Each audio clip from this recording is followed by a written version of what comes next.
Kemudian setelah itu malaikat Jibril setelah memberikan kabar gembira bahwasanya umat Nabi Muhammad sudah dapat jaminan surga, kemudian Nabi Muhammad menyerahkan kepada malaikat Israel. Sebab waktu itu malaikat Israel sudah berada di rumah Rasulullah. Yang semula malaikat Jibril ngobrol dengan Rasulullah, lalu malaikat Jibril berkata, "Ya Rasulullah, di depan ada malaikat Israel mau masuk." Kata Rasulullah, "Boleh masuk, silakan." Kemudian malaikat Israel mengucapkan salam, dan setelah mengucapkan salam, malaikat Israel menawarkan, "Ya Rasulullah, aku disuruh oleh Allah untuk mencabut nyawamu atau membiarkan engkau." Dalam riwayat, aku disuruh oleh Allah untuk memberikan pilihan kepadamu, al-baqa' fid dunya, tetap di dunia, atau ar-rafiqal a'la, atau dengan Allah. Nabi Muhammad menjawab, ar-rafiqal a'la, dengan Allah. Kemudian setelah itu Nabi Muhammad berdoa agar umatnya selamat. Setelah ada jaminan umatnya selamat, malaikat Israel, "Sudahlah, cabut nyawaku kalau memang sudah waktuku." Mulailah Nabi Muhammad dicabut nyawa beliau oleh malaikat Israel. Dan di saat Nabi Muhammad mulai dicabut nyawa beliau oleh malaikat Israel, Nabi Muhammad mengatakan, mahadha, apa ini wahai Israel? Malaikat Israel kemudian menjawab, "Ya Rasulullah, itu adalah sakaratul maut, itu adalah sakitnya di dalam kematian." Kemudian Nabi Muhammad mengangkat tangannya sambil berucap, "La ilaha illallah, inna lil mauti la sakarat." Tidak ada Tuhan selain Allah, sungguh di dalam kematian ada sakitnya, sakit kematian, yaitu sakaratul maut. Kemudian Nabi Muhammad memohon, "Ya Allah, Allahumma khaffif alayya sakaratul maut." Ya Allah, ringankan sakaratul mautku ini, ya Allah. Dijawab oleh malaikat Israel, "Ya Rasulullah, itu sudah aku ringankan 70 kali." Nabi Muhammad menoleh, "Apa malaikat Israel?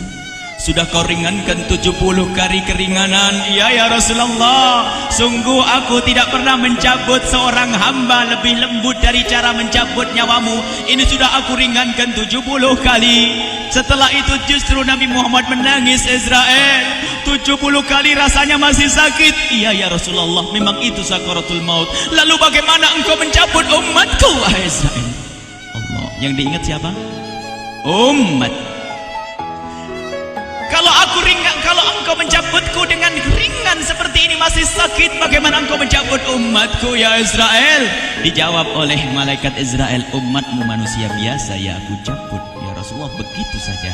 "Ya sudah, begitu habis." Nabi Muhammad menangis. Tiba-tiba Nabi Muhammad mengangkat tangan dan memohon kepada Allah, "Allah, Allah, inna lil mauti la sakarat, la ilaha illallah, inna lil mauti la sakarat." Sungguh di dalam kematian ada sakaratul maut. Allahumma khaffif ala ummati sakarat maut. Ya Allah, ringankan dari umatku sakaratul maut, wa thaqqil alayya, dan bebankan kepadaku. Sampai tidak sadar doanya Nabi Muhammad seperti itu. Thaqqil alayya itu doa cinta. Seorang ibu yang pernah punya anak itu, lihat kalau doa Rasulullah ini masih dilakukan.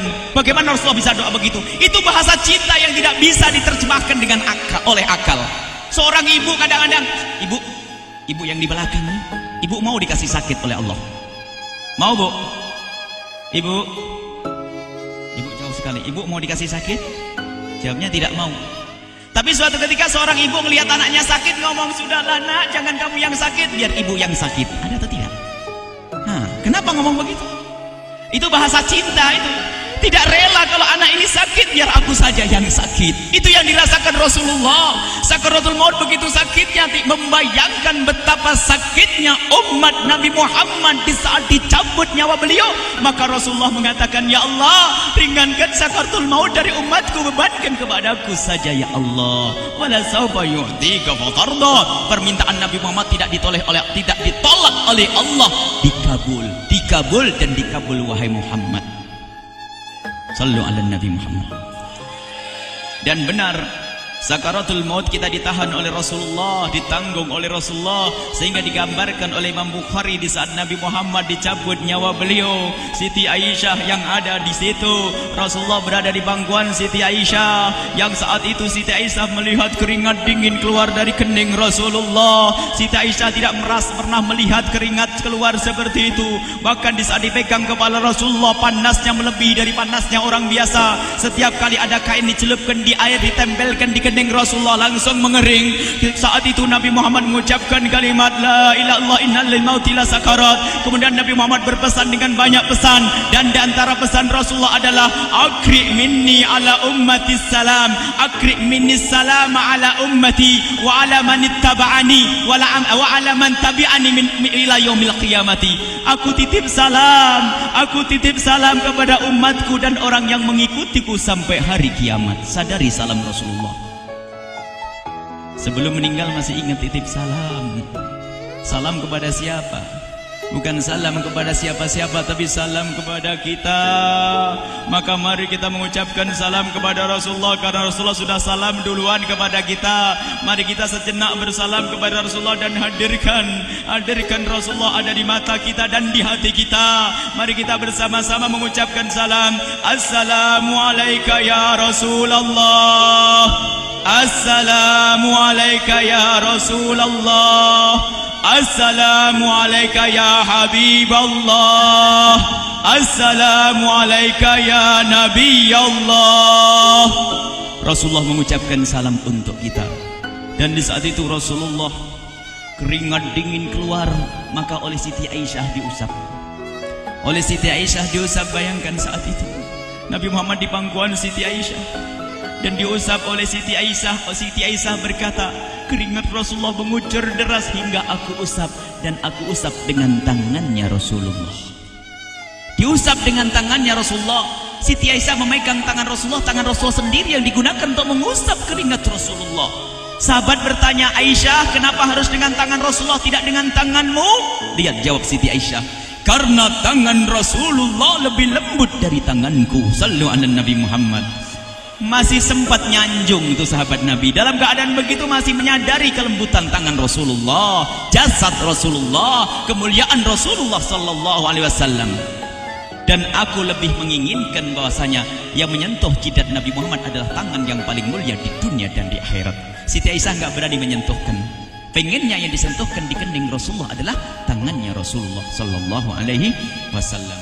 Kemudian setelah itu Nabi Muhammad merasakan sakit yang sangat untuk kita. Kemudian Nabi Muhammad mengangkat tangan tinggi-tinggi mengucapkan la ilaha illallah inna lil mauti la sakarat. Tiba-tiba tangan itu semakin turun dan ditangkap oleh Siti Aisyah. Dan di saat tangan itu jatuh di tangan Siti Aisyah, kemudian tiba-tiba paha Siti Aisyah merasakan berat kepala suci Rasulullah. Dan saat itu Siti Aisyah sadar bahwasanya Rasulullah sudah kembali kepada Allah Subhanahu wa taala. Sallu ala Nabi Muhammad. Siti Aisyah bingung di saat melihat seperti itu. Ditaruh pelan-pelan wajah Rasulullah sambil menangis lalu berkata, Rasulullah sudah meninggal. Para sahabat Nabi pada bingung. Sayyidina Ali tiba-tiba terduduk, nggak bisa berdiri. Sayyidina Uthman nggak bisa ngomong. Ada orang Sayyidina Zaid berkata, aku baru melihat Rasulullah. Setelah ini aku tidak mau melihat lagi selain Rasulullah. Ya Allah, butakan mataku. Aku tidak ingin aku kotori mataku dengan selain Rasulullah. Dan dibutakan oleh Allah. Bermacam-macam kejadian saat itu. Madinah heboh luar biasa dengan meninggalnya Rasulullah sallallahu alaihi wasallam. Dan sungguh meninggalnya Nabi Muhammad adalah menghidupkan hati yang mati kalau orang faham. Tiba-tiba Sayyidina Abu Bakar datang. Setelah Sayyidina Umar mengatakan, siapa yang mengatakan Muhammad meninggal akan aku penggal lehernya. Jangan seperti orang-orang Nabi Muhammad sekarang lagi pergi seperti waktu Musa pergi kepada Tuhannya, kepada Allah, nanti akan kembali kepada kita. Muhammad belum meninggal. Ini adalah karena kecintaan Sayyidina Umar bin Khattab, tidak ingin Nabi Muhammad pergi. Tiba-tiba datang Sayyidina Abu Bakar As-Siddiq lalu masuk ke kamarnya Rasulullah, lalu masuk kepada Rasulullah, kemudian mengecup kening Rasulullah. Dan Sayyidina Abu Bakar berkata, ya Rasulullah, tibta hayyan wa mayyita. Ya Rasulullah, engkau tetap harum dalam keadaan hidup dan harum setelah meninggal dunia. Sallu ala Nabi Muhammad. Hingga sampai setelah hari besoknya meninggal Rasulullah, Senin sore, Selasa malam, Rabu dikubur Rasulullah sallallahu alaihi wasallam. Setelah dikubur, Sayyidat Fatimah bertanya kepada Sayyidina Abdullah ibn Abbas, Sayyidina Anas, wahai Anas, hai Anas, sambil menangis Sayyidat Fatimah Zahra, hai Anas, bagaimana engkau tega? Atabat anfusukum antahtu ra'sa Rasulillah. Apakah engkau rela menaburkan debu di atas kepala Rasulullah? Sayyidina Anas menangis kaget, ya wahai binta Rasulillah, kalau kami tidak dilupakan oleh Allah, niscaya tidak ada yang bisa mengubur Rasulullah. Jadi saat itu dilupakan oleh Allah, sehingga mereka tidak menyadari melakukan itu semua. Kalau mereka sadar, tidak akan bisa mengubur Rasulullah sallallahu alaihi wasallam. Ini yang diungkapkan oleh Sayyidina Anas, kalau seandainya kami tidak dilupakan oleh Allah, niscaya kami tidak akan mampu mengubur Rasulullah sallallahu alaihi wasallam.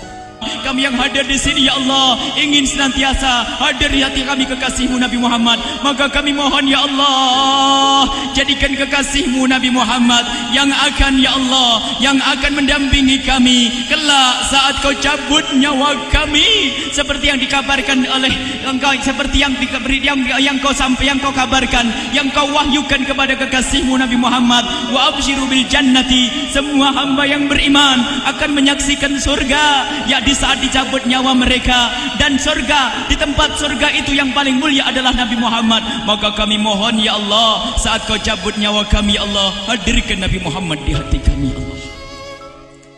Dan kami mohon, ya Allah, saat di alam barzah nanti, ya Allah, saat yang sangat mengerikan itu, ya Allah, kami mohon hadirkan kekasih-Mu Nabi Muhammad, sehingga kami tidak takut dan gentar lagi dengan malaikat mungkar nakir.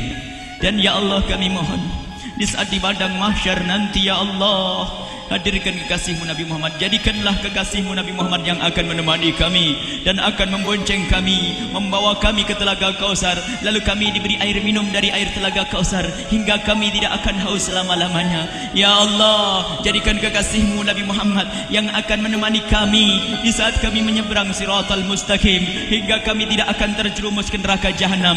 Dan jadikan kekasih-Mu Nabi Muhammad yang akan kami saksikan setiap saat di surga-Mu, ya Allah. Ya Allah, jadikan kekasih-Mu Nabi Muhammad yang senantiasa, ya Allah, kami lihat kelak di surga. Dan jadikan ucapan kami di akhir hayat kami kelak adalah, ya Allah, kalimat yang kami ucapkan di akhir hayat kami kelak, ya Allah, adalah kalimat agung dan mulia, la ilaha illallah Muhammadur Rasulullah. La ilaha illallah Muhammadur Rasulullah. La ilaha illallah Muhammadur Rasulullah sallallahu alaihi wasallam. Rabbana atina fid dunya hasanah wa fil akhirati hasanah wa qina adzabannar. Wa sallallahu ala sayyidina Muhammadin wa ala alihi wa sahbihi wasallam. Walhamdulillahi rabbil alamin. Al-Fatihah.